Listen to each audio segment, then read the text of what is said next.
There's nothing like snook hook sets at dawn or catching a tarpon in the moonlight. Find your next fishing trip made easy on fishingbooker.com and experience the magic of the Sunshine State or any other destination on your fishing bucket list. Book a blue water adventure in search of sailfish or go snapper fishing with the kids. With over 6,000 captains and trips to choose from, planning your next one just got a whole lot easier. Download the Fishing Booker app on the Google Play or App Store, or visit them online at fishingbooker.com to book your trip today. I'm sure a lot of you guys remember the old ceremonial hunting tradition of eating the heart out of the first animal you kill. Meat from those organs are among the most nutrient-rich foods on the planet. You can get those same benefits your ancestors craved via convenient daily capsules from Heart and Soil. Find out more at heartandsoil.co. And remember, use code MeatEater for 10% off your purchase. Welcome to the Wired to Hunt podcast, your home for deer hunting news, stories, and strategies. And now, your host, Mark Kenyon. Welcome to the Wired to Hunt podcast. I'm your host, Mark Kenyon, and this is episode 240. And today we're back with another episode of our Rut Radio mini-series, in which we are hearing from hunters all across the country about the deer behavior that's happening right now, the conditions, the activity that folks are seeing, and the tactics that are working right now.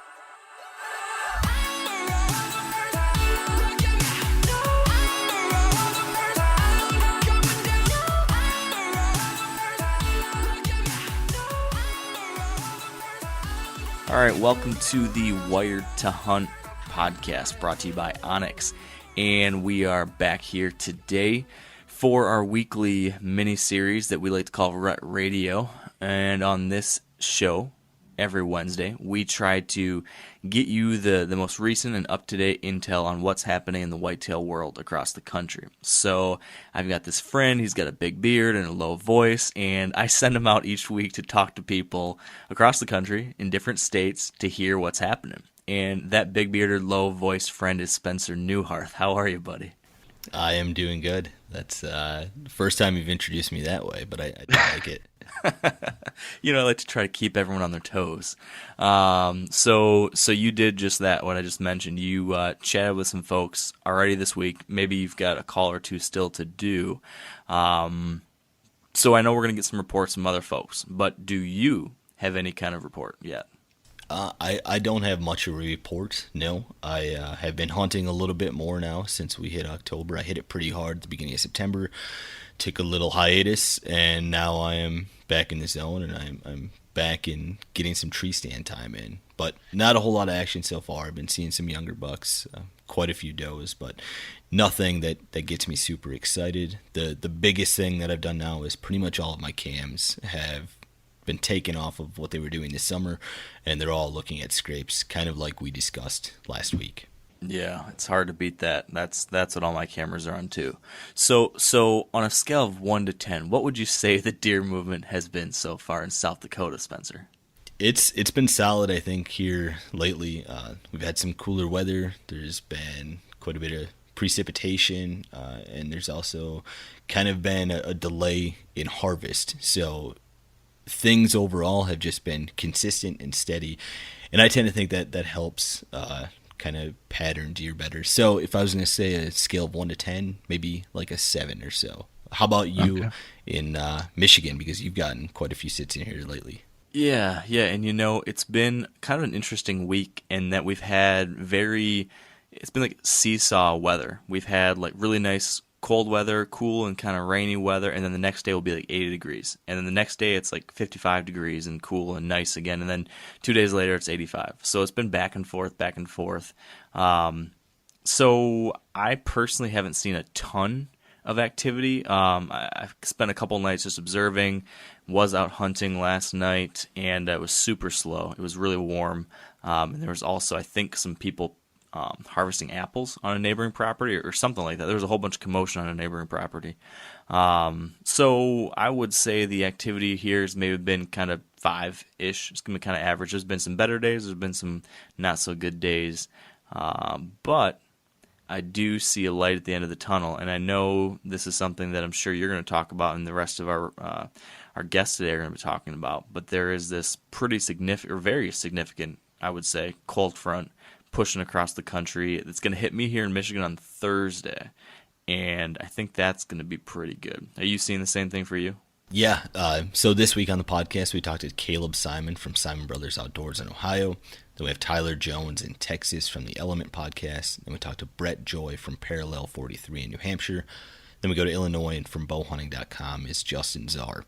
And all of those people touched on this, just like you said, the approaching weather front that we're getting. And much of the Midwest is experiencing cold front, and then like where I'm at in the Great Plains, we're having some change in weather as well. Right now it's kind of cold and it's snowy and rainy, but that's going to break as well this weekend. And so everybody is optimistic that there are going to be some good deer that hit the ground this weekend.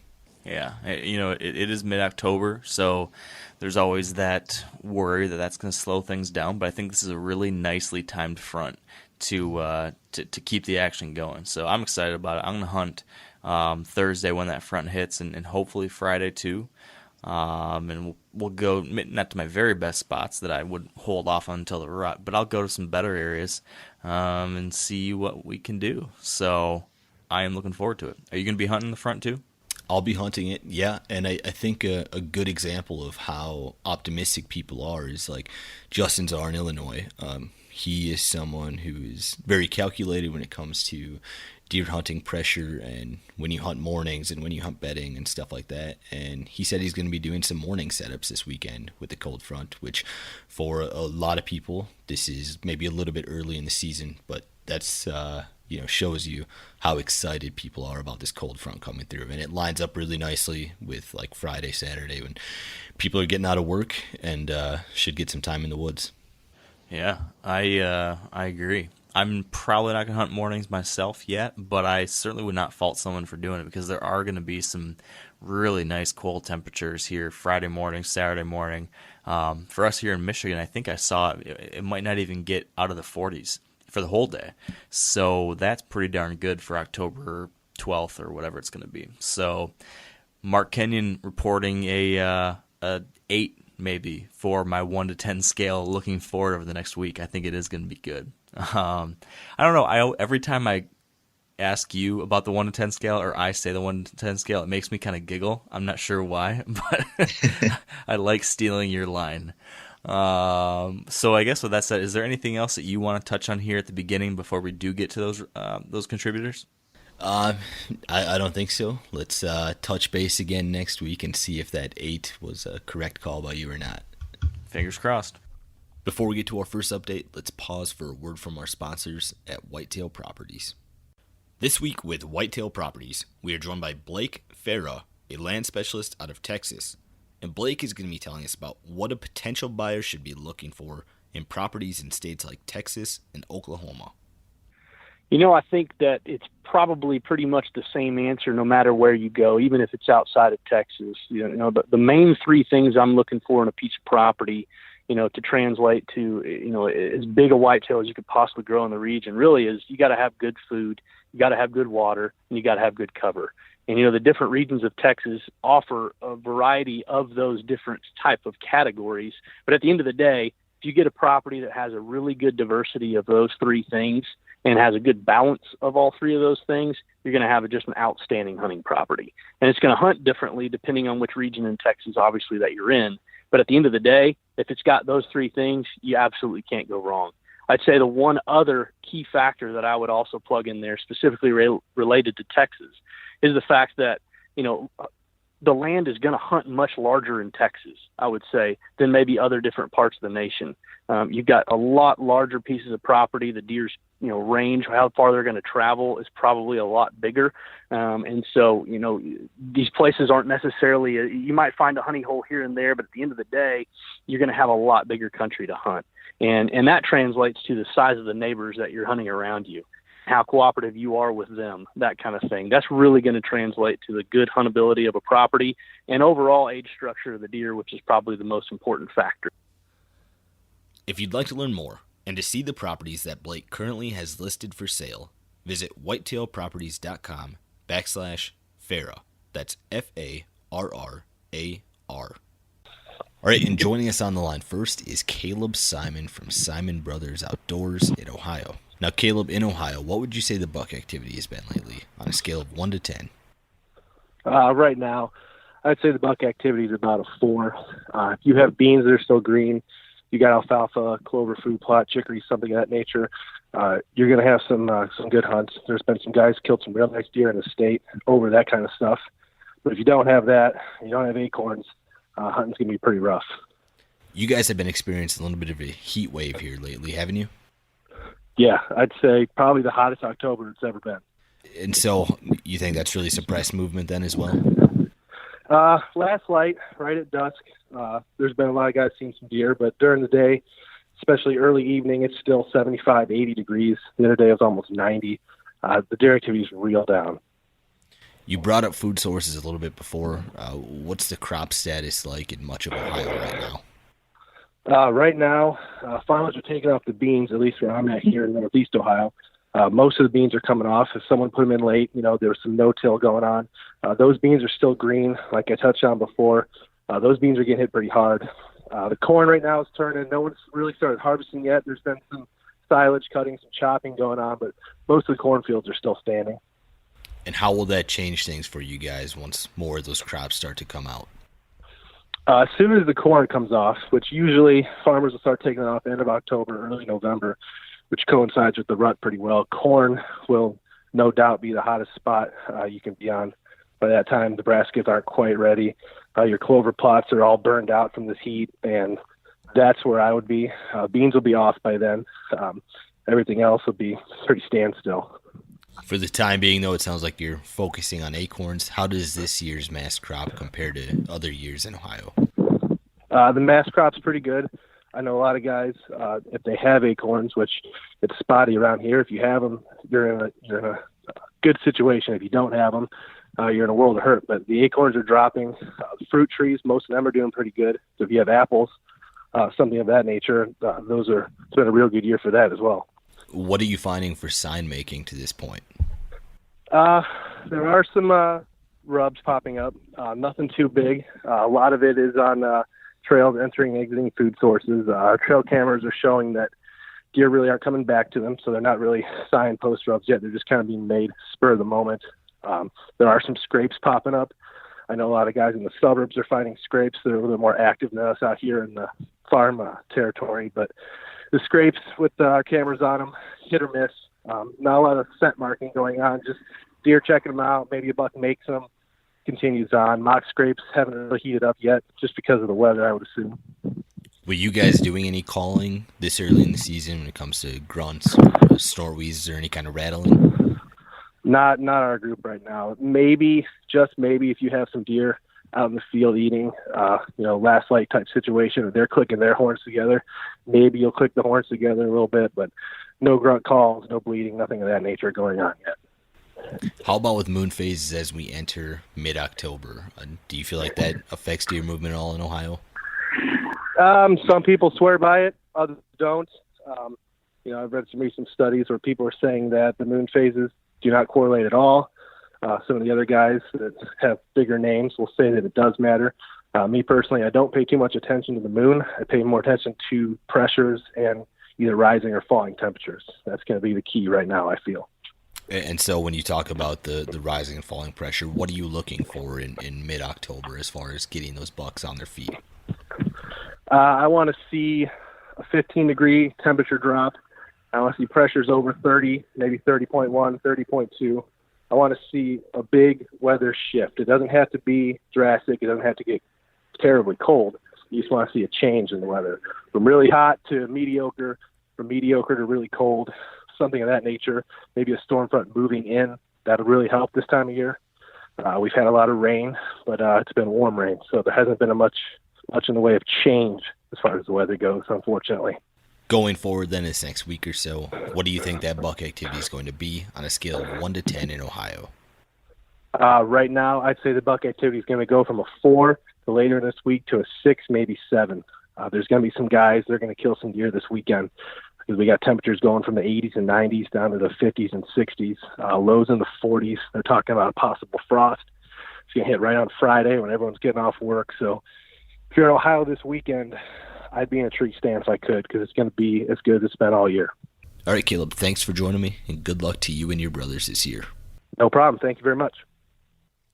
All right, and joining us on the line next is Tyler Jones from the Element Podcast in Texas. Now, Tyler, in Texas, what would you say the buck activity has been lately on a scale of 1 to 10? On a scale of 1 to 10, about a week and a half ago, it was really starting to ramp up, and I'd say probably 5 to 6. But we've had a lot of humid and hot weather, low 90-degree temps, and that pretty much shuts them off since most of them have got their winter coat on at this point. And honestly, the last week, it's been probably a 1. It's been pretty rough. Now, around a lot of the country, we've heard about a lot of the massive acorn crop that's hitting the ground. Is that something you're dealing with there in eastern Texas? Sure, yeah, we deal with that every year. We've got a bunch of swamp oaks and willow oaks that put off little tiny orange acorns every year, in a bunch of them. So that's something we're used to dealing with, is heavy acorn crop. Where we've actually seen probably a difference is our Shumard oaks, which are a red oak that put off a big acorn, have been last year was a banner year for them, and so this year is not nearly what it was. So it's definitely changed up our strategy this year in October especially. Those bigger acorns that you just talked about, is that something that you can plan on like clockwork, that if one year they're great, the next year they're not going to be very good? Well, I don't have a whole lot of historical background with those type of trees, maybe a couple of years, so it's hard to tell. But I do know that second week or so in October, where we're at kind of right now, was definitely. I mean, they were keying in hard. I mean, they're pretty close to the size of a white oak acorn, and extremely preferential, I'd say, after seeing what I saw last year. So I would think that, going into this year, my plan was that in the first part of October, I would definitely be hunting those trees, but they just didn't produce this year. Now, I know you're in the heart of dairy country there. What's it like, or what are some of your strategies for hunting some of those active cattle farms? Yeah, we have a lot of cattle. We don't have many corn or beans like a lot of the country has. So you definitely, we're a bait state, so you have the opportunity to either have a feeder or throw corn out on the ground, and so that's helpful. But if you've got cows around, you're going to probably have more of a headache than anything dealing with corn. So focusing on acorn trees is definitely something that can be done this time of year.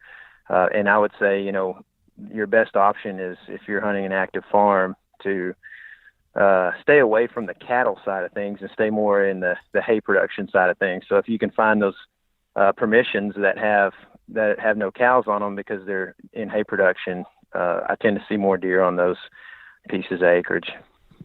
You're far enough inland where those hurricanes maybe don't touch you guys, but you'll still experience that heavy precipitation. In mid-October like this, if you do get a bunch of rain, how do you see that change deer movement? Yeah, I mean, if we get a hurricane in our area, it turns out to be a lot of rain usually, because we're still pretty close to the coast. We get a lot of humidity, which, in my opinion, like I said earlier, with them putting their winter coat on at this point, most of the deer have it on. The humidity really does shut them down. They don't like to sit there and be hot. And so after a rain, it's a lot like other places in the country, I'm sure, where you're going to get deer movement increased after a heavy rain because they've been kind of holed up all night, and they're ready to get active again. Not to mention, with a hurricane tends to come a lot of wind. Therefore, our hackberry trees that we have a lot of and our bodark trees that we have a lot of, they're gonna shed some leaves, and especially the bodarks. I've noticed that deer will really come out and try to hammer on those leaves and those limbs that have fallen that they couldn't reach before. Going forward then in this next week or so, what do you think that buck activity is going to be on a scale of 1 to 10 in Texas?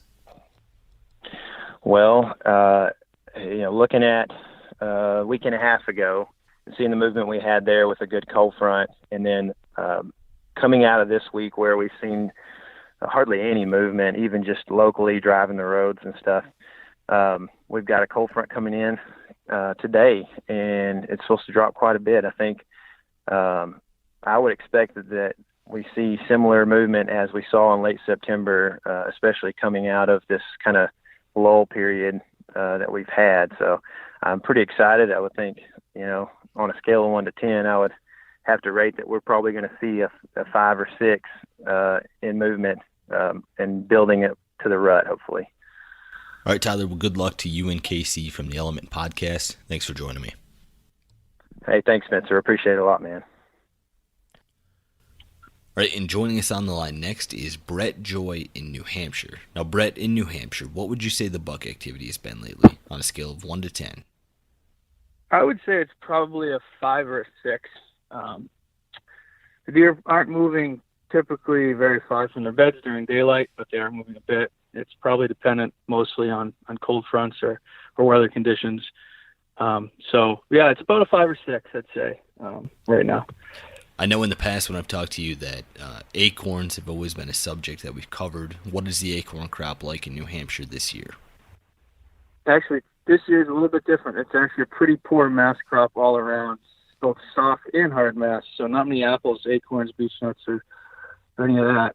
So it changes it a little bit. If you can find acorns, you're going to be in good shape, especially if that's tight to bedding cover. But if there are no acorns in the area, then early succession growth or browse starts to play a bigger factor than it has in the past at this time of year, and so does any hayfield or agriculture. We have very little agriculture, but we do have some hayfields. So those are actually drawing deer to a significant degree right now. So people that are focusing on those other things, or finding those isolated pockets of acorns or mast, are getting into the deer pretty good and having some pretty good success. So are your setups a little bit different this season then? Are you focusing on those field edges a little more then with the lack of acorns? Yep, absolutely. I haven't been out a ton. Just had a new baby, but I have been out a few times, and all my sits have been on food plots or hayfields, actually. One of my buddies actually killed a really good buck, I think, a few nights back, and he was sitting in a transition between a bedding area and a swamp and a hayfield. He had pictures of that buck coming into that hayfield at last light. That was a great deer, a really big deer from New Hampshire. So, yeah, that's kind of the name of the game right now. They're not moving far from bedding still. Doesn't really change. It's just that they're having to move a little more, and they're a little more concentrated on the food sources. Typically, there's acorns everywhere, so they don't really have to move very far. Bedding is food, and it's all the same, and they're just kind of having to stand up, walk 10 yards, eat, and lay back down type of deal. So I'd say the movement's more defined this year. And they're having to move a little bit further. They're still not doing a ton during daylight, but it's a little better than I would say it normally is. Are you seeing any sign making in the woods yet as far as rubs or scrapes go? Starting to see a little, but really not that much. I'm kind of gauging that by a couple of big primary scrapes that usually turn on at some point in October. They really haven't at this point. Just seen a few small rubs pop up. Really no scraping activity. Although I got a couple pictures the other night on a food plot of a couple of the bucks I'm after, one of the big old one in particular, and then another 4 or 5 year old sparring. So I think that as October develops and as we start to get some cooler weather, it's going to start to pick that activity up in the next couple weeks. The lack of sign making then and the lack of acorns, that seems like it might change where you're putting your trail cameras right now. So what is your trail camera strategy as we get into mid-October here? Yeah, actually the scrapes that I usually run them on have been pretty dead. Oaks as well for the most part. So really right now I have most of mine on food plots and on field edges. I have some on edges of cuts as well, any transition line. So it's a bit more of a challenge, but it seems like those hayfields and those food plots are really heating up. I think I had last week in particular, it was all after dark for the most part, but I had 5 different mature bucks on a little, eighth of an acre clover plot in the middle of timber. So that's pretty significant to have that concentration of mature deer in one area. So really those other alternative food sources, if you will, are really drawing deer in at this point. You've said a few times now that the bed to feed pattern is pretty tight for the time being. Does that mean we're a little ways off from where you would be hunting some mornings? I actually, for the most part, yes, although I did hunt a morning a few mornings ago because I had a real high pressure day with cold temps. It was down in the 30s, and I actually had a buck I was after. I had him moving in conditions like that early season in the past 2 years, so I went in. I didn't see him. But, that was enough that historical pattern was enough to push me into that area to go hunt them. But typically I'm not hunting mornings. So no, I would say that most of the time they're probably on their belly, by shooting light. Of course, there's exceptions to that. But yeah, in general, I would say that it's a little early to go in hunt mornings unless you have some reason to other than, the standard. So going forward then this next week or so, what do you think that buck activity is going to be on a scale of 1 to 10 in New Hampshire? I would say it's probably going to be pretty close to the same. I think we're probably still a couple weeks away till we get that, real strong pre-rut activity of late October. I still think it's going to be food source and cold front dependent. So I think we're kind of in a stage where, it's going to ramp a bit. I'd say scraping and rubbing, but I don't think it's going to really get going crazy for maybe another 2 weeks. But we should see it slowly start to build as October goes along. All right, Brett, well, good luck in the Northeast. Thanks for joining me. Thank you, Spencer. All right, and joining us on the line now is Justin Czar from bowhunting.com in Illinois. Now, Justin, in Illinois, what would you say the buck activity has been lately on a scale of 1 to 10? I'm going to give it a 4. Early in the season, we've had some warm weather here. We've had a lot of rain, wind. I think overall it's kind of kept deer movement down a little bit. Seems like the younger bucks are up and moving around in daylight, but sightings as well as trail camera activity of the bigger deer is, I don't want to say non-existent, but pretty sporadic during daylight hours anyways. Now, I know you run trail cameras pretty much all year. How does your trail camera strategy change once we hit early to mid-October? Sure. Not every camera, but the majority of my cameras right now are getting moved onto scrapes, usually along food source edges. So during the summer, I like to keep them, on green food for the most part. So they're close to where they've been all summer long, but as those scrapes really start to open up, I like to move my cameras onto them. They seem to be the most consistent source for trail camera data throughout October. How about hunting on scrapes? Will you focus on those for setups, or is it more just to get inventory of bucks with your trail camera? I think it depends on the scrape for me anyways. I think there's a lot of scrapes that pop up, on field edges and places, the likely places. A lot of times they get made and never touched again, so they're not always the best places to hunt. But if you, traditionally have some history maybe on a piece of property, or you find a community scrape that's maybe tucked into some cover somewhere, I'll definitely key in on those scrapes, specifically in mid-October when we get some cooler weather. You talked about food sources a little bit earlier. What are deer keying in on right now? Big agriculture yet, or has it been a shift to the acorns right now? Yeah, I think they've been in the acorns for a while. We've had a great crop here in Illinois this year, so I think they've been hitting acorns probably since September, to be honest with you, and they're still falling. So definitely seeing a lot of sign around that. As far as, ag fields, I'm still seeing a lot of deer on green. A lot of our green food plots are doing really well. So like our clover, chicory, alfalfa type stuff are still getting just absolutely hammered right now. So that's where we've been focusing a lot of our attention. Now, a lot of the Midwest, I think you guys included, has gotten a lot of rainfall here in September and October. Yeah. How has that changed things for deer patterns for you guys, or maybe affected food sources?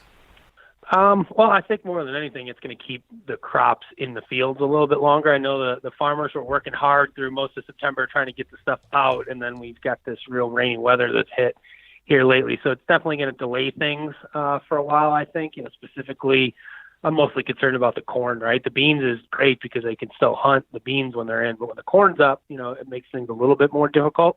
I don't know that it's necessarily going to change the way that I hunt per se. I know the deer, even with the acorns and the green, the deer are still hitting the corn fields pretty hard, at least on the properties that I hunt. A lot of sign in the cornfields, which can be frustrating as a hunter because they're difficult to hunt. But I also like when the corn's up because it does allow me some better access in and out of my spots because you can hide, in those cornfields to get in and out. Whereas when that corn comes down, I've got a few areas that are more difficult to get into. So it's kind of a blessing and a curse, both. I know you're very particular about pressuring deer, and so you're probably not hunting any mornings yet, but when will that shift happen for you when you'll start hunting some mornings? Honestly, I'll probably hunt this coming weekend. We've got what I'm considering our first really good cold front of October coming through. We've had a few minor little dips in temperature, but nothing like what we're getting ready to see here this weekend. So I'll probably hunt both Saturday and Sunday morning. I'm going to get a little bit more aggressive than I usually do on probably one of my properties. And if I blow something out, I blow it out. I guess I'll go hunt one of my other pieces. But I figured with this good temperatures that are coming and good weather conditions, I'm going to press my luck a little bit. You sound optimistic, so what do you think that buck activity is going to be on a scale of 1 to 10 in Illinois in this coming week or so? I think we'll probably ramp up to a 5 or 6 at least. It's still early. I don't want to get my hopes too high, but with that first cold front, good cold front. We're talking temperatures today here in Illinois, it's 80 in the 80s. 2 days from now, we're going to be struggling to get out of the 50s with temperatures well down into the 30s at night, which we haven't seen yet. So I'm anticipating some better buck movement. It's not the rut yet. It's not even really the pre-rut yet. We're kind of the pre-rut, so you don't want to get your hopes up too much. But, man, that first good cold snap of the year usually puts a few deer on their feet. And I got to imagine that we'll see some bucks going down here this weekend. All right, Justin, well, good luck to you and everyone else at bowhunting.com and bowhunter.die. Thanks for joining me. No problem. Thanks, Spencer. And that concludes this week's episode of Wired to Hunt Rut Radio. Thanks to Caleb, Tyler, Brett, and Justin for joining me, and thank you guys for listening. Make sure you're following Wired to Hunt on Facebook, Twitter, Instagram, and YouTube, and follow me at Spencer Newharth and at Rutfresh on Facebook, Twitter, and Instagram as well. Good luck to everybody with this approaching cold front, and stay wired to hunt. I'm sure a lot of you guys remember the old ceremonial hunting tradition of eating the heart out of the first animal you kill. Meat from those organs are among the most nutrient-rich foods on the planet. You can get those same benefits your ancestors craved via convenient daily capsules from Heart and Soil. Find out more at heartandsoil.co. And remember, use code MeatEater for 10% off your purchase. You ever get that feeling the walls closing in, the concrete jungle suffocating you? You crave some wide open spaces, the chance to connect with nature, maybe in a spot all your own. Well, head over to land.com. They've got ranches, forests, mountains, streams, you name it. Search by acreage. You can search by location. You can search by the kind of hunting and fishing you're dreaming of. Land.com. It is where the adventure begins.